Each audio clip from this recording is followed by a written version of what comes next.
শুভেচ্ছা, আমন্ত্রণ দেশ জনপদ লাইভে। সঙ্গে আছি আমি ইরশাদ জাহান মনি। টানা বৃষ্টিতে বাড়ছে তিস্তা নদীর পানি। এ নিয়ে আরো জানাতে লালমনিরহাট থেকে যুক্ত হচ্ছেন সহকর্মী জামাল বাদশা। পানি বাড়াতে কি ধরনের জটিলতায় পড়ছেন স্থানীয় বাসিন্দারা, জানাবেন। আসলে গত দুদিন আগেও কিন্তু লালমনিরহাট সহ আশপাশের জেলাগুলোতে প্রচুর গরম পড়েছিল এবং প্রখর রোদ ছিল, কিন্তু এই প্রখর রোদের পরে হঠাৎই গত পরশুদিন দুপুরের পর থেকে বৃষ্টি শুরু হয়েছে। সেই বৃষ্টি আসলে গতকাল সকাল থেকে এ পর্যন্ত কিন্তু টানা চলমান রয়েছে। আবহাওয়া অফিসের তথ্য মতে 102.2 মিলিমিটার বৃষ্টিপাত কিন্তু গত 24 ঘন্টায় আসলে হয়েছে এবং আগামী 24 ঘন্টায় ওই লালমনিরহাট সহ আশপাশের জেলাগুলোতে অতি ভারী বৃষ্টিপাত হতে পারে। আর এই অতি ভারী বৃষ্টিপাত এবং এই গত 24 ঘন্টার বৃষ্টিপাতের কারণে কিন্তু লালমনিরহাটের তিস্তা সহ বেশ কয়েকটি নদ নদীর পানি আসলে বৃদ্ধি পেয়েছে। যদি বলতে চাই যে লালমনিরহাটের তিস্তাতে ডালিয়া ব্যারেজ পয়েন্ট রয়েছে, এই গতকাল থেকে আজ পর্যন্ত টানা বৃষ্টির কারণে তিস্তা নদীর পানি বৃদ্ধি পেয়ে বিপদসীমার মাত্র 39 সেন্টিমিটার নিচ দিয়ে প্রবাহিত হচ্ছে। আর একটি বিষয় হচ্ছে লালমনিরহাট শহরের বিভিন্ন জায়গায় আমরা ঘুরে দেখেছি আজকে সকাল থেকে বৃষ্টি হওয়ার কারণেই কিন্তু আসলে মানুষ ঘর থেকে বেশি একটি বের হয়নি, অর্থাৎ জরুরি প্রয়োজন ছাড়া কিন্তু মানুষ বাড়ি থেকে আসলে বের হয়নি। আর এই হঠাৎ টানা বৃষ্টির কারণে কিন্তু মানুষ অনেকটাই বিপর্যস্ত অবস্থায় পড়েছেন। আসলে যে ব্যাটারি চালিত অটোরিকশাগুলো রয়েছে তাদের নিজের জীবিকার তাগিদে বের হতে দেখলেও আসলে যাত্রী সংকটে কিন্তু আসলে তারা ভুগছেন। এই বৃষ্টি যদি আরো বেশি দিন থাকে, অর্থাৎ অতি ভারী বৃষ্টির সম্ভাবনা যদি আরো বেড়ে যায়, তাহলে কিন্তু নদ নদীর পানি আরো বৃদ্ধি পাবে। এছাড়া কিন্তু শহরের ব্যবসায় অনেকটা প্রভাব পড়েছে। যে লালমনিরহাট জেলা শহরে কিন্তু দূর দূরান্ত থেকে যে লোকগুলো নানা প্রয়োজনে আসতো, তারা কিন্তু আসলে এই বৃষ্টির কারণে আসতে পারেনি। এতে কিন্তু আসলে ব্যবসায়ী এবং যারা থ্রি হুইলারের চালক রয়েছেন, যারা জীবিকা নির্বাহের উপর কিন্তু আসলে এই লোকজন কম থাকার কারণে প্রভাব পড়ছে। আরেকটি বিষয় জানাতে চাই যে এই টানা বৃষ্টির কারণে কিন্তু লালমনিরহাট সদর হাসপাতালে আমরা খবর নিতে দেখেছি গতকাল থেকে আজ পর্যন্ত কিন্তু শিশুদের কিন্তু রোগ ব্যাধির আক্রমণ কিছুটা বেড়েছে। অর্থাৎ আজকে সকালবেলা কিন্তু আমরা হাসপাতালের খবর নিয়ে দেখেছি, হাসপাতালের যে আবাসিক মেডিকেল অফিসার রয়েছেন তিনি আমাদেরকে জানিয়েছেন যে গতকাল বিকাল থেকে আজকে সকাল 10টা পর্যন্ত প্রায় 20 জন শিশু রোগী আসলে নিউমোনিয়ায় আক্রান্ত হয়ে ভর্তি হয়েছেন। এছাড়া কিন্তু আউটডোরে আসলে শিশু এবং বয়োজ্যেষ্ঠ রোগীর সংখ্যা আজকে সকালবেলা আসলে বৃদ্ধি পেয়েছে। হঠাৎই বৃষ্টি, অর্থাৎ এই আবহাওয়া পরিবর্তনের কিন্তু প্রভাব আসলে এই সাধারণ মানুষের জনজীবনে পড়েছে। আমরা আবহাওয়া অধিদপ্তরের রংপুর বিভাগের যে দায়িত্বে রয়েছেন অর্থাৎ মোস্তাফিজুর রহমান, তার সাথে কথা বলেছি। মোস্তাফিজুর রহমান আমাদেরকে জানিয়েছেন যে আগামী 24 ঘন্টায় কিন্তু লালমনিরহাট সহ আশপাশের জেলাগুলোতে অতি ভারী বৃষ্টির সম্ভাবনা রয়েছে এবং এই বৃষ্টির সম্ভাবনা যদি থাকে তাহলে কিন্তু তিস্তা সহ অন্যান্য যে নদীগুলো রয়েছে পানি আরো বাড়তে পারে। বর্তমানে তিস্তার পানি কিন্তু বিপদসীমার 39 সেন্টিমিটার নিচ দিয়ে প্রবাহিত হচ্ছে। সব মিলিয়ে লালমনিরহাট থেকে এই ছিল বৃষ্টির সবশেষ খবর। সময় সে তো বয়ে যায়, সময়ের সাথে মিষ্টি এক বন্ধন। এভাবে সময় পাল্টে যায়, কিন্তু ডিপ্লোমা সে একই সাথে একই মানে যুগ যুগ ধরে রয়ে যায়। New Zealand dairy, excellence in quality. পঞ্চগড়ে নিত্য পণ্যের দাম বাড়লেও বগুড়ায় অপরিবর্তিত পণ্যের দাম। বিস্তারিত জানাতে যুক্ত হচ্ছেন সহকর্মী রাশিদুজ্জামান বাবু এবং সঞ্জু রায়। প্রথমেই চলে যাচ্ছি পঞ্চগড়ে বাবুর কাছে। বাবু, চালের বাজার ও শাকসবজির দাম কেমন দেখছেন, বিস্তারিত জানাবেন। ধন্যবাদ ইস্টার। আসলে আপনাকে জানিয়ে রাখি যে টানা 3 দিন ধরে কিন্তু আসলে পঞ্চগড়ে অযুত ঝাড়ায় কিন্তু বৃষ্টি ঝরছে, যে কারণে আসলে কিন্তু বাজারে কিন্তু লোক সমাগম অনেকটাই কিন্তু কম। আমরা দেখেছি যে আসলে গরুর মাংস, খাসির মাংস এবং মাছের বাজারে কিছুটা স্বস্তি মিললেও কিন্তু এখন পর্যন্ত নিত্য প্রয়োজনীয় জিনিস যে আদা, রসুন, পেঁয়াজ, মরিচ এবং ডিম, এগুলোর দাম কিন্তু এখন পর্যন্ত কমেনি। অর্থাৎ আজকে সকালে আমি বাজারে ঘুরে দেখেছি পঞ্চগড়ের বিভিন্ন বাজারে এখন পর্যন্ত মরিচ কিন্তু 360 টাকা কেজি, পেঁয়াজের কেজি 100 টাকা, রসুনের কেজি 240 টাকা, আদার কেজি 400 টাকা, ডিমের কেজি কিন্তু আসলে 52 থেকে 54 টাকা করে। এইভাবে কিন্তু প্রত্যেকটি জিনিসের দাম। আরেকটি খবর আপনাকে জানিয়ে রাখি যে আসলে কিছুদিন আগে কিন্তু আসলে মুরগির দাম কিছুটা কমেছিল। আজকে কিন্তু সকাল থেকে কিন্তু আসলে বিভিন্ন বাজারে খোঁজ নিয়ে দেখেছি যে মুরগির দাম অনেকটা কিন্তু বেড়ে গেছে। অর্থাৎ 420 টাকা দেশি মুরগির থাকলেও কিন্তু এখন কিন্তু আজকে সকাল থেকে 450 টাকা দরে বিক্রি হচ্ছে। এমনি করে কিন্তু ব্রয়লার মুরগি যেটি 160 টাকা ছিল সেই 160 টাকা থেকে এখন কিন্তু 170 টাকা দরে বিক্রি হচ্ছে। সোনালী মুরগি যেটিকে বলি সেই সোনালী মুরগিরও কিন্তু বিক্রি হচ্ছে 280 টাকা দরে। এমনি করে কিন্তু আমরা দেখেছি যে শাক এবং সবজির কথা বলছে যে বেগুনের কেজি কিন্তু 50 টাকা। এমনি কাঁচামরিচের কথা যেটি বলছিলেন যে প্রতি এক মাস থেকে কাঁচামরিচের কিন্তু দাম কিন্তু আসলে স্থিতিশীল থাকছে না। আমরা দেখছি যে আসলে কায়তা থেকে শুরু করে পটল থেকে শুরু করে শসা থেকে প্রত্যেকটি জিনিস কিন্তু আসলে 50 টাকা দরের নিচে নেই। আমরা দেখেছি যে পেঁপে থেকে শুরু করে বেগুন থেকে লাউ থেকে শুরু করে সবকিছু জিনিসের দাম কিন্তু সাধারণ ক্রেতাদের নাগালের একেবারে বাইরে। অথচ আমরা দেখেছি যে এই শেখ হাসিনা সরকার পতনের পরে অন্তর্বর্তীকালীন যে সরকার সেই সরকারের কাছে মানুষের প্রত্যাশা ছিল আসলে বাজারের অনেকটা নিয়ন্ত্রণের জন্য, কিন্তু এখন পর্যন্ত কিন্তু আসলে দেখা যাচ্ছে যে বাজারে তেমন কোনো নিয়ন্ত্রণ নেই। পূর্বে যে দাম ছিল তার থেকে অনেকটা কিন্তু আসলে বর্তমানে বেশি দামে বিক্রি হচ্ছে, যেই কারণে বাজারে এসে কিন্তু ক্রেতারা হতাশ হয়ে পড়েছে যে আসলে বাজার এইরকম থাকলে সাধারণ যে মানুষ রয়েছে তাদের আসলে কেনা খুব কঠিন হয়ে যাচ্ছে। আমরা পঞ্চগড়ের বিভিন্ন হাট বাজারে ঘুরেছি, ক্রেতারা আসলে ক্ষোভ ঝাড়ছে যে আসলে বাজারের যে দাম এই দাম আসলে সহনীয় পর্যায়ে নয়। তারা চাচ্ছে যে আসলে নিয়মিত যে বাজার মনিটরিং সরকারের পক্ষ থেকে সেটি যেন করা হয় এবং বাজার যে সিন্ডিকেট ছিল শেখ হাসিনা সরকারের আমলে যে সিন্ডিকেট ছিল সেই সিন্ডিকেট কিন্তু এখনো বহাল রয়েছে বলে তারা অভিমত করছে। এদিকে ব্যবসায়ীদের সাথে আমরা কথা বলেছি, ব্যবসায়ীরা বলতেছে আসলে বৃষ্টির কারণে বাজারে কিন্তু সরবরাহ কম, এই সরবরাহ কমের কারণে কিন্তু বাজারের যে উদ্যোগতি সেটি রয়েছে। আবার কয়েকদিন ধরে কিন্তু বৃষ্টি যেই কারণে কিন্তু আসলে অনেক জায়গায় কিন্তু সবজি গাছ নষ্ট হয়ে গেছে, শাক সবজি নষ্ট হয়ে গেছে, যেই কারণে কিন্তু শাকেরও দাম অনেকটা কিন্তু বৃদ্ধি পেয়েছে। এমনি করে কিন্তু আসলে আমরা দেখেছি যে ঝিঙ্গা থেকে শুরু করে সবকিছুতে আমরা দেখেছি যে দাম বৃদ্ধি। এই দাম বৃদ্ধির কারণটা আসলে ব্যবসায়ীরা বলছে, ব্যবসায়ীদের মতো আবার ক্রেতা যারা বলছে তারা বলছে যে আসলে নিয়মিত বাজার মনিটরিং নেই, যেই কারণে কিন্তু এই দাম কিন্তু বৃদ্ধি হচ্ছে। খাসির মাংস, গরুর মাংস এবং মাছের দাম কিছুটা কমলো, অর্থাৎ মাছের দাম কমার কারণটাই হচ্ছে যে বাইরে থেকে অর্থাৎ নাটোর নওগাঁ থেকে কিন্তু আসলে মাছ আসার কারণে এবং বৃষ্টি হওয়ার কারণে প্রচুর দেশি মাছ বাজারে উঠতে শুরু করেছে, যেই কারণে কিন্তু মাছের দাম কিন্তু কিছুটা কম এবং মাংসের দাম কিন্তু 700 থেকে 650 টাকা হয়েছে। খাসির মাংস 1000 থেকে কিন্তু 900 টাকায় মিলছে। এরকম করে কিন্তু আসলে চাচ্ছে সাধারণ ক্রেতাদের যে সব জিনিসের দাম যেন সাধারণ ক্রেতাদের নাগালের বাইরে থাকে। এই ছিল পঞ্চগড় থেকে আমার কাছে সর্বশেষ সংবাদ। বাজার পরিস্থিতি নিয়ে বগুড়া থেকে আমার সাথে যুক্ত রয়েছেন, আমি চলে যাচ্ছি বগুড়া সঞ্জুর কাছে। সঞ্জু, আপনার বগুড়ার বাজার পরিস্থিতি কেমন জানাবেন? বাবু ধন্যবাদ আপনাকে। আসলে বাবু পঞ্চগড়ের মতো কিন্তু একই অবস্থা উত্তরের প্রাণ কেন্দ্র এই বগুড়াতেও। গেল কয়েকদিন আগে আপনারা জানেন যে আসলে হঠাৎ করেই কিন্তু চালের বাজারে একটি পরিবর্তন আমরা লক্ষ্য করেছি। চিকন চালের দাম স্থিতিশীল থাকলেও বেড়েছিল কিন্তু মোটা চালের দাম। বাংলাদেশের প্রেক্ষাপট যেটি যে একবার কোনো জিনিসের দাম যেভাবে বাড়ে বা যে হারে বাড়ে দাম কমানোর বেলা কিন্তু সেইভাবে আর কমে না। মোটা চালের বাজার যে মাঝখানে বেড়েছিল 28 চাল 54 থেকে 58 টাকা হয়েছিল, আজকের বাজারেও কিন্তু পরিস্থিতি স্বাভাবিক হওয়া এবং উৎপাদন থেকে শুরু করে বাজারে সাপ্লাই সবকিছু ঠিক থাকার পরেও বাজারে কিন্তু সেই আগের দামেই বিক্রি হচ্ছে। যে বাড়তি দাম হয়েছিল 28 চাল 58 টাকায়, একইভাবে সবচেয়ে মোটা চাল হিসেবে বিবেচিত যেটি 29 চাল বলে সেই চালও কিন্তু বিক্রি হচ্ছে 55 থেকে 56 টাকায় এবং কাটারি চালের বাজার ভেদে এবং দোকান ভেদে 64 থেকে 68 টাকায় কিন্তু বিক্রি হচ্ছে।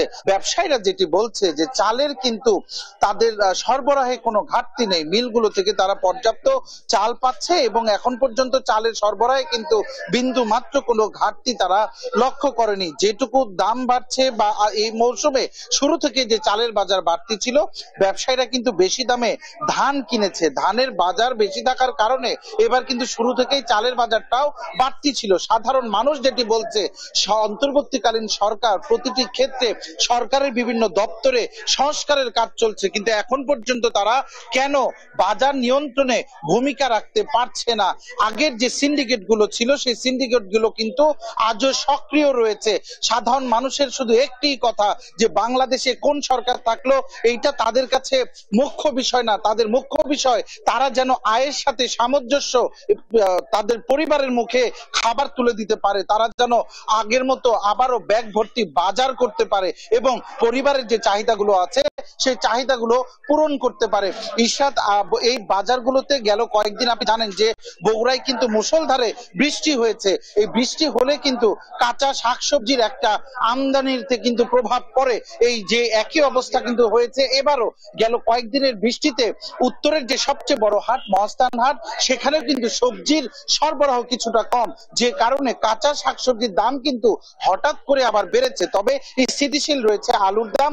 এখনো এই বাজারে হল্যান্ডার আলু যেটি সেটি বিক্রি হচ্ছে 50 টাকা এবং পাকড়ি গোল আলু সেটি বিক্রি হচ্ছে 60 থেকে 62 টাকা কেজিতে। তবে কিছুটা নাগালের মধ্যে রয়েছে পটলের দাম এবং যে শীতকালীন সবজিগুলো রয়েছে, কিছু সবজির দাম নাগালের মধ্যে থাকলেও বেগুনের দাম কিন্তু 100 ছুঁই একইভাবে বেড়েছে পেঁয়াজের দাম। এবং সবচেয়ে বেশি যেটি ভোগান্তির সৃষ্টি করেছে সেটি হচ্ছে কাঁচা মরিচ। খুচরা বাজারে এক পোয়া কাঁচা মরিচের দাম 60 টাকা কেজিতে, প্রায় 240 টাকার মতো। সাধারণ মানুষের প্রত্যাশা যে যত দ্রুত সম্ভব এই বাজারের দাম দরগুলো যেন সাধারণ মানুষের নাগালের মধ্যে আনা হয়, তাহলে কিন্তু অন্তর্বর্তীকালীন সরকারের যে প্রকৃত উদ্দেশ্য সাধারণ মানুষকে স্বস্তি দেয়া, সেই স্বস্তি কিন্তু দেয়া সম্ভব হবে। ঈশাদ, বগুড়ার বাজার থেকে বাজারের সার্বিক পরিস্থিতি নিয়ে আজকে আমার কাছে এটি ছিল সর্বশেষ। আপনাদেরকে ধন্যবাদ। পঞ্চগড় এবং বগুড়ার বাজার পরিস্থিতি জানাচ্ছিলেন সহকর্মী রাশিদুজ্জামান বাবু এবং সঞ্জু রায়। বিশ্ব পর্যটন দিবস আজ বিভিন্ন কর্মসূচির মাধ্যমে পালিত হচ্ছে দিবসটি। বিস্তারিত জানাতে সাতক্ষীরা থেকে যুক্ত হচ্ছেন আমাদের সাথে শরীফুল্লাহ কায়সার সুমন।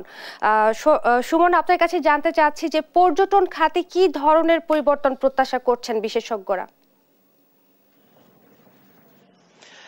ঈশ্বর ধন্যবাদ। আমি দাঁড়িয়ে আছি সাতক্ষীরার যে ঐতিহ্যবাহী বিশ্বের সর্ববৃহত্তম যে ম্যানগ্রোভ সুন্দরবন, সেই সুন্দরবনের আকাশলীলা স্পটে। এই স্পটটি আসলে সকলের কাছেই কিন্তু অত্যন্ত প্রিয়। এখানে মাঝে মধ্যে কিন্তু প্রকৃতির কোলে একেবারে ফিরে আসে বিভিন্ন হরিণ, বানর সহ বিভিন্ন প্রাণীকুল। আর এখানকার পর্যটকরা কিন্তু তা দেখে মুগ্ধ হয় এবং এই সুন্দরবন কিন্তু আসলে বিশ্বের সব মানুষের কাছে বড় আকর্ষণের জায়গা। কিন্তু বেদনাদায়ক হলো যে এই রাস্তাটি কিন্তু এই যে সুন্দরবনে আসার যে রাস্তা, সেই রাস্তাটি অত্যন্ত খারাপ। অথচ জেলা প্রশাসনের যে সাতক্ষীরার যে ব্র্যান্ডিং স্লোগান, সেই ব্র্যান্ডিং স্লোগান কিন্তু সাতক্ষীরার আকর্ষণ, সড়ক পথে সুন্দরবন। অথচ এই সড়কের যে বেহাল দশা, সেটি কিন্তু বিগত কোনো সময়ই এই সড়কটির কোনো উন্নয়ন ঘটানো হয়নি। আমি একটু আস্তে আস্তে দেখানোর চেষ্টা করছি যে কত চমৎকার প্রকৃতির এই সৌন্দর্য। এখানে বিভিন্ন যে পর্যটকরা দেশ এবং বিদেশ থেকে আসেন, তারা কিন্তু আসলে এখানে এসে তারা কিন্তু মুগ্ধ হন এবং তারা এখানে সেবা চান, তারা আসলে গাইড চান। কিন্তু আসলে সেটা কিন্তু কতটুকু আমরা লক্ষ্য করছি আর কি কি পরিবর্তন হলে ভালো হতো, আমি একটু শুনবার চেষ্টা করছি। আমরা আমাদের দক্ষিণ অঞ্চলের একেবারে সাতক্ষীরার সুন্দরবনের গায়ে আমরা প্রায় আসি। প্রাকৃতিক সৌন্দর্য দেখতে খুবই ভালো লাগে, কিন্তু ওই একটু আগে আমরা শুনছিলাম যে সাতক্ষীরা আকর্ষণ সড়ক পথে সুন্দরবন। সুন্দরবনটা আকর্ষণ এবং সড়কও খুব আকর্ষণ ছিল, কিন্তু আস্তে আস্তে সেই সড়কের অবস্থা এত খারাপ যে এই রাস্তা দিয়ে সাধারণ একটা মানুষ চলে আসতে পারে না। আর বাংলাদেশের সম্ভাবনাময় যতগুলো খাত আছে গুরুত্বপূর্ণ, তার মধ্যে সবচেয়ে সম্ভাবনাময় একটি খাত সুন্দরবন, পর্যটন।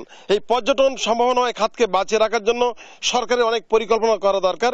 এখানে টুরিস্ট গাইড দরকার, এখানে সুন্দরবনের ভিতরে যাওয়ার জন্য যে ম্যাপ দরকার, এখানে বিশেষ করে যে সমস্ত হোটেল রেস্টুরেন্ট আছে পর্যটকদের সকল প্রকার সুযোগ সুবিধা যদি আরো ভালো থাকে, রাস্তা সংস্কার হলে মানুষ এবং দর্শনার্থীরা দেশ বিদেশ থেকে অবশ্যই পর্যটন দেখার জন্য, সুন্দরবন দেখার জন্য এলাকা। সুন্দরবন আপনার কেমন লাগে এবং কি করা দরকার? সুন্দরবন আমার কাছে একটা মাতৃস্বরূপ এবং সৌন্দর্যের লীলাভূমি। আমরা যেমনটি শুনছিলাম ইশরাত, যে এখানে সুন্দরবন কিন্তু যেমন পর্যটন খাতের একটা আয়ের উৎস, তেমনি কিন্তু সুন্দরবন মায়ের মতন, যেখান থেকে কিন্তু মানুষ, উপকূলবাসী, সুন্দরবনবাসী কিন্তু যে কোনো দুর্যোগ থেকে টিকে থাকে। এই পর্যটন শিল্প বিকাশ বাংলাদেশের বিকাশ, এটি সবার প্রত্যাশা। এই ছিল সর্বশেষ। ইশরাত।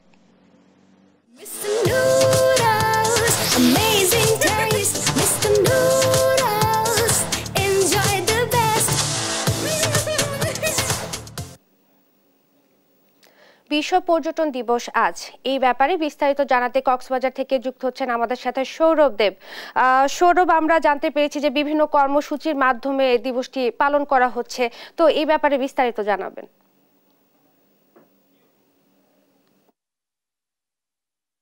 মানেই আসলে কক্সবাজার বাংলাদেশের যে সর্ববৃহৎ পর্যটন কেন্দ্র বলা হয়, এবং আমরা প্রতি বছর যেটি দেখেছি আসলে যে পর্যটন দিবস মানেই কক্সবাজারের মহাসমারোহে নানান ধরনের আয়োজন থাকে, বর্ণাঢ্য আয়োজন থাকে। তবে এবার সেই আয়োজন হয়নি। যেটি হয়েছে, সকালে একটি র্যালি হয়েছে এবং এরপরে একটি ছোটখাটো আলোচনা সভা হয়েছে, এবং প্রশাসনের পক্ষ থেকে যেটি বলা হয়েছে যে সন্ধ্যায় একটি মনোজ্ঞ সাংস্কৃতিক অনুষ্ঠান হতে পারে। তবে অতীতের বছরগুলোতে যেভাবে বর্ণাঢ্য আকারে কার্নিভাল হতো, সেই কার্নিভাল হয়তোবা অক্টোবর মাসের দিকে হতে পারে। এবং কক্সবাজারের যে বাংলাদেশের সর্ববৃহৎ পর্যটন কেন্দ্র বলা হয়, এবং এই কক্সবাজার ঘিরে দেশীয় পর্যটকদের যেই আগ্রহ থাকে, আমরা যে অতীত বছরগুলোতে যেটি দেখেছি, এবং বছরের পুরোটা সময় জুড়েই আসলে পর্যটকরা থাকেন, এবং তারই প্রেক্ষিতে আসলে এখানে বেশ হোটেল মোটেল গড়ে উঠেছে। কিন্তু এখানে অত্যন্ত আশঙ্কাজনক যে বিষয়টি, সেটি হচ্ছে যে কক্সবাজার ঘিরে বিদেশি পর্যটক টানবার যে উদ্যোগের কথা প্রতিবারই পর্যটন দিবস কেন্দ্রিক বলা হয়, আসলে আমরা সেরকম কোনো উদ্যোগ আসলে দেখি না। যার কারণে আমরা কক্সবাজারের যে তারকা মানের হোটেল মোটেলগুলো রয়েছে, সেখানকার ব্যবসায়ীদের সাথে কথা বলেছে, এবং এখানে যারা পর্যটন সংশ্লিষ্ট ব্যবসায়ীরা রয়েছেন, যারা সত্যিকার অর্থেই পর্যটনের উন্নয়নে কাজ করেন, তাদের যে তথ্য, সেই তথ্য বলছে যে কক্সবাজার ঘিরে বিদেশি পর্যটকদের যে সংখ্যা ভ্রমণের, সেটি আসলে উল্লেখ করবার মতো নয়। তারা যেটি বলছেন, আসলে কক্সবাজার ঘিরে যদি বিদেশি পর্যটকদের আগমন বাড়ানো যায়, তাহলে সেক্ষেত্রে এটি দেশীয় অর্থনীতিতে বিশাল একটি প্রভাব ফেলতে পারে, এবং এই পর্যটন শিল্প দিয়েই এই দেশের অর্থনীতির একটি বড় ধরনের ব্যাপক উন্নয়ন আসলে সাধন করা যেতে পারে। কিন্তু সেই রকম কোনো উদ্যোগ অতীতেও চোখে পড়েনি, এবং তাদের প্রত্যাশা যে বিদেশি পর্যটক টানবার জন্য কক্সবাজার ঘিরে নানান ধরনের পরিকল্পনা আসলে করা উচিত। সেই সাথে শুধুমাত্র সমুদ্র সৈকত নয়, কক্সবাজার ঘিরে অন্যান্য যে বিনোদন কেন্দ্রগুলো, সেই বিনোদন কেন্দ্র বাড়ানোর তাগিদ আসলে পর্যটন সংশ্লিষ্ট সকলের। তো ইরশাদ, কক্সবাজার থেকে পর্যটন দিবস ঘিরে আমার কাছে এই ছিল সর্বশেষ। ধন্যবাদ আপনাকে। পর্যটন দিবস পালন এবং বিভিন্ন কর্মসূচি নিয়ে জানছিলাম সহকর্মীদের কাছ থেকে। সাম্প্রতিক অনাকাঙ্ক্ষিত ঘটনা বিষাদময় করে তুলেছে পার্বত্য চট্টগ্রামের পর্যটন খাত। এ নিয়ে আরো জানাতে যুক্ত হচ্ছেন সহকর্মী মিশু মল্লিক। মিশু, এই ব্যাপারে বিস্তারিত আপনার কাছে জানতে চাচ্ছি। ইশরাত, সাম্প্রতিক বিভিন্ন ঘটনার কারণে আসলে পাহাড়ের পর্যটনে এখন বিষাদের ছায়া। সর্বপ্রথম আসলে বলতে হয় যে যখন ছাত্র আন্দোলন চলছিল, তখন থেকেই পাহাড়ে পর্যটক আসা কমে গিয়েছিল। তারপর 5ই অগাস্টের পরেই রাঙামাটিতে অতিবৃষ্টির ফলে কাপ্তাই হ্রদের পানি বৃদ্ধি পেয়ে রাঙামাটির পর্যটনের আইকন খ্যাত যে ঝুলন্ত সেতু, সেটি ডুবে যায়। এরপরেই সাম্প্রতিক সময়ে খাগড়াছড়ি এবং রাঙামাটি পার্বত্য জেলায় যে সাম্প্রদায়িক সহিংসতা, সবকিছু মিলিয়ে আসলে রাঙামাটি এখন একেবারেই পর্যটক শূন্য বলা যায়। গত 2 মাস যাবত তাদের সাথে আমরা কথা বলেছিলাম, তারা বলছিলেন যে গত 2 মাস যাবত আসলে রাঙামাটিতে তেমন কোনো পর্যটক আসেনি বললেই চলে, ফলে তারা খুব হতাশায় দিন কাটাচ্ছেন। আমরা কথা বলেছিলাম যে টুরিস্ট হোটেল মোটেল ব্যবসায়ী, টুরিস্ট বোট চালক সমিতি এবং যারা চালক আছেন তাদের সাথে এবং রাঙামাটি পর্যটন কর্পোরেশনের ব্যবস্থাপনা পরিচালক আলোক বিকাশ চাকমার সাথে সকলের কণ্ঠেই একটি কথা আমরা বারবার শুনতে পাচ্ছিলাম, সেটা হচ্ছে সবকিছু মিলিয়ে আসলে পাহাড়ের পর্যটন খুব দুঃসময় কাটাচ্ছে। এখানে তেমন কোনো পর্যটক যে কয়েকজনই আসছেন তারা পর্যটনের যে ঝুলন্ত সেতু রয়েছে সেটিও ডুবে থাকার কারণে হতাশ হয়ে আসলে ফিরে যাচ্ছেন। পাশাপাশি আসলে আরো যদি বলতে চাই, রাঙামাটির পাশাপাশি রাঙামাটির খাগড়াছড়ি যে পর্যটন সেটিও আসলে বিষাদময় পরিস্থিতি কাটছে খাগড়াছড়ির পর্যটনে। খাগড়াছড়ির পর্যটন আসলে মূলত তাজেক নির্ভর, কারণ তাজেকে যাতায়াতের যে পথ সে পথটি খাগড়াছড়ির উপর দিয়েই, এবং পাহাড়ের সাম্প্রতিক সময়ে যে সাম্প্রদায়িক সহিংসতা সেটির সূত্রপাত আসলে সর্বপ্রথম খাগড়াছড়ি থেকে হয়, এবং খাগড়াছড়িতে এবং রাঙামাটিতে সাম্প্রদায়িক সহিংসতার কারণে বেশ কিছুদিন আগে প্রায় 4 দিন তাজেকে পর্যটক আটকাচ্ছেন। 4 দিন আটকা থাকার পরে 4 দিন পর আসলে তারা নিরাপদ গন্তব্যে পৌঁছান। এরপরেই 3 দিনের সাজেক ভ্রমণের ক্ষেত্রে নিষেধাজ্ঞা 3 দিনের নিরুৎসাহিত করেন আসলে রাঙামাটি জেলা প্রশাসন। তো আমরা আরো কথা বলেছিলাম রাঙামাটি জেলা প্রশাসক মোহাম্মদ মোশাররফ হোসেন খানের সাথে। তিনি বলছেন যে পাহাড়ের পর্যটন প্রচুর সম্ভাবনাময়, কিন্তু সাম্প্রতিক বিভিন্ন ঘটনার কারণে আসলে বর্তমানে একটু খারাপ সময় কাটছে। তবে তিনি আশাবাদ ব্যক্ত করেছেন যে খুব দ্রুতই এই খারাপ সময়টি কেটে যাবে এবং আবারও পাহাড়ের পর্যটন আগের চিরচেনা রূপ ফিরে পাবে। তো এই ছিল আসলে আমার কাছে পাহাড়ের পর্যটন নিয়ে সর্বশেষ। আপনাকে ধন্যবাদ। বিভিন্ন অনাকাঙ্ক্ষিত ঘটনা প্রভাব ফেলেছে চট্টগ্রামের পর্যটন খাতে, এই ব্যাপারে বিস্তারিত বলছিলেন সহকর্মী মিশু মল্লিক। এবার জানবো রাজধানী ঢাকার খবর এবং আমাদের সাথে যুক্ত হচ্ছেন সহকর্মী আলিমুজ্জামান সাফওয়ান। সাফওয়ান, ছুটির দিনে বাজার পরিস্থিতি কেমন দেখছেন এবং ক্রেতারা কি বলছেন? এই মুহূর্তে আমি রয়েছি রাজধানীর কারণ বাজারে এবং আজকে কিন্তু জানেন যে সাপ্তাহিক ছুটির দিন শুক্রবারে কিন্তু কারণ বাজারে আসলে একটি ক্রেতাদের চাপ থাকে এবং সেই সুযোগে আসলে শুক্রবার দিন আমরা প্রায় দেখতে পাই যে জিনিসপত্রের দাম কিন্তু ব্যবসায়ীরা বাড়িয়ে দেয় এবং আমরা সকাল থেকে ঘুরে যেমনটি দেখতে পেয়েছি যে মাছ এবং মাংস এগুলোর দাম কিন্তু আসলে বেড়েছে। ব্রয়লার মুরগি কেজিতে প্রায় 15 থেকে 20 টাকা বেড়েছে। এছাড়া ডিমের দাম অপরিবর্তিত রয়েছে, কিন্তু মাছের বাজারে একটু অস্থিরতা দেখা যাচ্ছে, মাছের দাম অনেকটাই বেড়েছে। এই মুহূর্তে আমার সাথে একজন ক্রেতা রয়েছেন, আমি একটু তার সাথে একটু কথা বলতে চাই যে আপনি তো সকাল থেকে বাজার করছেন, দাম গরুর মাংস 750, আপনার হচ্ছে মুরগি 180, এগুলো ব্রয়লার ঠিক আছে, কিন্তু মাছের দাম খুব হাই। মাছের দাম আপনার হচ্ছে ইলিশ তো আপনার 1400 টাকা 1500 টাকা কেজি চাচ্ছে, ছোটোগুলোই চাচ্ছে 1000-এর উপরে। আর আপনার কাঁচা বাজার শুক্রবার দিন খুব হাই। আমরা যারা চাকরিজীবী তারা শুক্রবার শনিবারে একটু বাজার করতে আসি, আর শুক্রবারে কাঁচা বাজার কিন্তু কম না। শুক্রবারে মধ্যবিত্তের সাধ্যের নাগালে আসলে নিত্যপণ্যের দাম আসছে না, এটা কি কারণে মনে হয়? না, এটা আপনার হচ্ছে দাম তো কিছুদিন আগে কম ছিল, এখন একটু বেশি। এই কাঁচামরিচ 220 টাকা দিয়ে কিনলাম আপনার হচ্ছে, আর বাকি যা আছে সব 40, 50, 60 টাকার ভিতরে। এখন ঠিক আছে কাঁচামরিচ, তবে শুক্রবারের দিন একটু 10-20 টাকা করে বেশি নেয়, এটা একটা ব্যাপার। আর এই ইসের দাম, চাউলের দামটাও ঠিক আছে, 72-73 টাকা করে কেজি নিচ্ছে, আমরা যেটা নিই। আর সব মিলে কিন্তু শুক্রবারটা একটু কেন জানি বেশি, শনিবার আসলে আবার দাম একটু কম। মাছের বাজারটা একেবারে যাওয়াই যাচ্ছে না, এরকম অবস্থা। যে আপনারা শুনছিলেন তিনি যেমনটি বলছেন যে মাছের বাজার একবারে যাওয়া যাচ্ছে না, মাছের দাম কিন্তু অনেকটা বেশি। এবং আরেকটি কথা তিনি যেমনটি বলছিলেন যে নিত্য প্রয়োজনীয় যেসব জিনিস শাকসবজি সহ শুরু করে যে ফলমূল সেগুলোর দামও কিন্তু আসলে বেশি। এছাড়া আমি কিন্তু দেখতে পেয়েছি যে ব্রয়লার মুরগির দাম বেড়েছে এবং দেশি মুরগি, সোনালী মুরগি এগুলোর আসলে দাম বেড়েছে। সবাই আসলে একটি অভিযোগ করে থাকেন যে শুক্রবারে যখন ক্রেতাদের চাপ থাকে শুক্রবার দিন কিন্তু ব্যবসায়ীরাই 10-15 টাকা প্রতিটি পণ্যে আসলে বাড়িয়ে দিয়ে থাকে। এই ছিল আসলে রাজধানীর কারণ বাজার থেকে নিত্যপণ্যের বাজারের সর্বশেষ খবর। আপনাকে ধন্যবাদ। রাজধানীর বাজার পরিস্থিতি জানাচ্ছিলেন সহকর্মী আলিমুজ্জামান।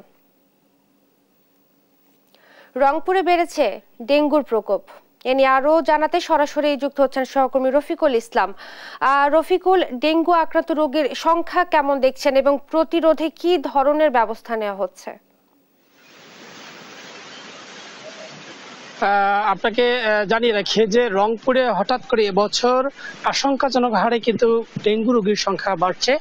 আমি গতকাল রাতে রংপুর যে বিভাগীয় স্বাস্থ্য কর্মকর্তা রয়েছেন তার সঙ্গে আমি কথা বলেছি। তিনি বলেছেন এই মৌসুমে 253 জন মানুষ এই ডেঙ্গু রোগে আক্রান্ত হয়েছে।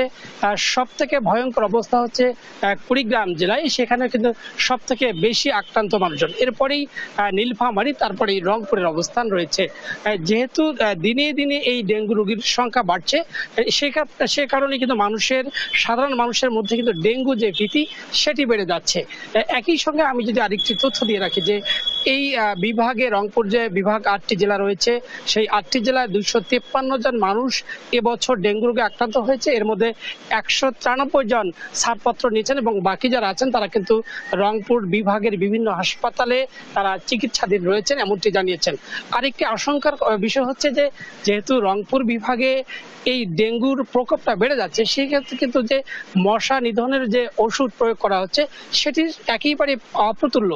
আমরা গতকাল সিটি কর্পোরেশনে গিয়েছি, তারা বলেছেন যে রংপুর শহরের যে 33টি ওয়ার্ড রয়েছে, সিটি কর্পোরেশন যে 33টি ওয়ার্ড রয়েছে, সেই 33টি ওয়ার্ডে যদি মশার নিধনের জন্য যে ওষুধ প্রয়োগ সেটি অন্তত 12 ড্রাম প্রয়োজন, অর্থাৎ একটি ড্রামে প্রায় 200 লিটার পর্যন্ত ওষুধ থাকে, সেটি মাত্র 2.5 ড্রাম রয়েছে, যেটি দিয়ে তারা কোনো মতেই এই রংপুর শহরের বিভিন্ন যে গুরুত্বপূর্ণ জায়গা রয়েছে, বিশেষ করে রংপুর শহরের উপর দিয়ে যে বয়ে যাওয়া শ্যামা সুন্দরী খাল, সেই শ্যামা সুন্দরী খালের আশপাশে তারা কিন্তু এই ওষুধ ছিটাচ্ছে। সে কারণে কিন্তু খুব একটা যা মশা মরে যাবার সে বৃষ্টি হচ্ছে না। অর্থাৎ সব বিষয়ে যে আতঙ্ক, সেই আতঙ্কটা যেন না থাকে এবং সে ব্যাপারে প্রয়োজনীয় কাজ করছে স্বাস্থ্য বিভাগ, এমনটি তারা জানিয়েছে। ইসরাত, আপনাকে ধন্যবাদ। রংপুর থেকে ডেঙ্গু পরিস্থিতি নিয়ে বলছিলেন সহকর্মী রফিকুল ইসলাম। বকেয়া বেতন পাচ্ছে না মৌলভীবাজারের চা শ্রমিকরা, এ নিয়ে আরো জানাচ্ছেন সহকর্মী সালে এলাহি কুটি। দেশের ভিতর আরেক দেশ, চায়ের দেশ মৌলভীবাজার। মৌলভীবাজারে 92টি চা বাগান রয়েছে, তার মধ্যে রাষ্ট্রীয় মালিকানাধীন 12টি চা বাগান। এই রাষ্ট্রীয় মালিকানাধীন চা বাগান সরকার পতনের পর থেকে এই চা শ্রমিকরা যারা আছেন, অর্থাৎ 12টি বাগানে প্রায় 11,000-এর মতো চা শ্রমিক রয়েছেন, যারা 5 সপ্তাহের অধিক সময় ধরে তারা বেতন ভাতা বা কোন তলব পাচ্ছেন না, যার কারণে এই চা শ্রমিকরা অর্ধাহারে অনাহারে দিন যাপন করছেন। এবং বিশেষ করে যেটি হচ্ছে শারদীয় দুর্গাপূজা, চা বাগানে যে অধিকাংশই সনাতন ধর্মাবলম্বী, তাদের বছরে একটি মাত্র উৎসব, সেটি হচ্ছে যে শারদীয় উৎসব। এই শারদীয় উৎসবকে সামনে কিন্তু তারা বেতন ভাতা না পাওয়ায় অনেকটা দিশাহারা হয়ে আছেন, অনেকেই না খেয়ে দিন যাপন করছেন। কথা বলেছিলাম চা শ্রমিকদের সাথে, তারা বলেছেন যে তারা দোকান থেকে যেগুলো বাকি কিনে খাওয়া দাওয়া করতেন, সেই দোকানদাররাও এখন বাকি দিচ্ছে না, যার কারণে তারা অনেকটা ঊর্ধ্বহারে অনাহারে দিন যাপন করছেন। আমি কথা বলেছিলাম প্রশাসনের সাথে, প্রশাসন আমাকে জানিয়েছেন যে সরকার পতনের পর যে পরিচালনার পর্ষদ রয়েছে সেটা ভেঙে গেছে, যার কারণে এই বেতন ভাতা দেওয়া সম্ভব হচ্ছে না। তবে পূজার আগে এই বেতন ভাতা দেওয়ার জন্য তৎপরতা শুরু হয়েছে এবং যতটুকু জানা গেছে যে 2-1টি বাগানে আধা সপ্তাহের তলব দেওয়া হয়েছে, যার কারণে এই তলব দিয়ে চা শ্রমিকদের কোনো সমস্যার সমাধান হচ্ছে না। আপনাকে একটি বিষয় জানাতে চাই, যেটি হচ্ছে যে এই 12টি চা বাগানে যদিও 11,000-এর মতো চা শ্রমিক কাজ করে, তাদের উপরে প্রায় তাদের পরিবারের সদস্য প্রায় 35,000-এর মতন। এই 35,000 সদস্যরা এই বেতন ভাতা না পাওয়ার কারণে তারা অর্ধাহারে অনাহারে দিন যাপন করছেন। কথা বলেছিলাম চা শ্রমিকরা, তারা বলছেন যে রাষ্ট্রীয় স্বার্থে, চা বাগানের স্বার্থে বেতন ভাতা না পাওয়ার সত্ত্বেও তারা কাজ চালিয়ে যাচ্ছেন, কারণ এই সময় হচ্ছে চা পাতা তোলার মৌসুম, যার কারণে তারা বাগানকে সচল রাখার জন্য এই কাজটি করে যাচ্ছেন। কিন্তু তারা বেতন ভাতা যদি এভাবে না পান তাহলে তারা আন্দোলন সংগ্রামে যাবেন বলে আমাকে জানিয়েছেন। এই হচ্ছে মৌলভীবাজারের এনটিসি অর্থাৎ রাষ্ট্রীয় মালিকানা বাগানের সর্বশেষ তথ্য। এই ছিল এখনকার দেশ জনপদ লাইভ। পরের বুলেটিন দেখার আমন্ত্রণ রইল। ধন্যবাদ।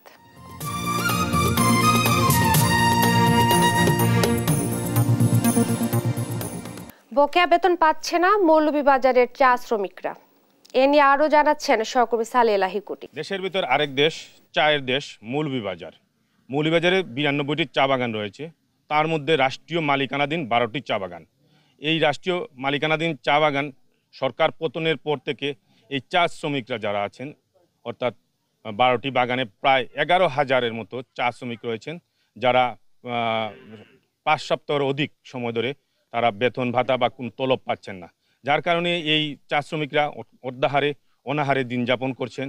এবং বিশেষ করে যেটি হচ্ছে শারদীয় দুর্গাপূজা, চা বাগানে যে অধিকাংশই সনাতন ধর্মাবলম্বী, তাদের বছরে একটি মাত্র উৎসব, যেটি হচ্ছে যে শারদীয় উৎসব।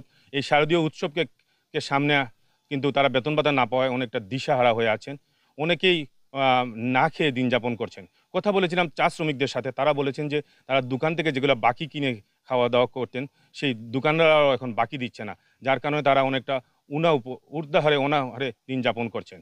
আমি কথা বলেছিলাম প্রশাসনের সাথে, প্রশাসন আমাকে জানিয়েছেন যে সরকার পতনের পর যে পরিচালনার পর্ষদ রয়েছে সেটা ভেঙে গেছে, যার কারণে এই বেতন ভাতা দেওয়া সম্ভব হচ্ছে না। তবে পূজার আগে এই বেতন ভাতা দেওয়ার জন্য তৎপরতা শুরু হয়েছে এবং যতটুকু জানা গেছে যে 2-1টি বাগানে আধা সপ্তাহের তলব দেওয়া হয়েছে, যার কারণে এই তলব দিয়ে চা শ্রমিকদের কোনো সমস্যার সমাধান হচ্ছে না।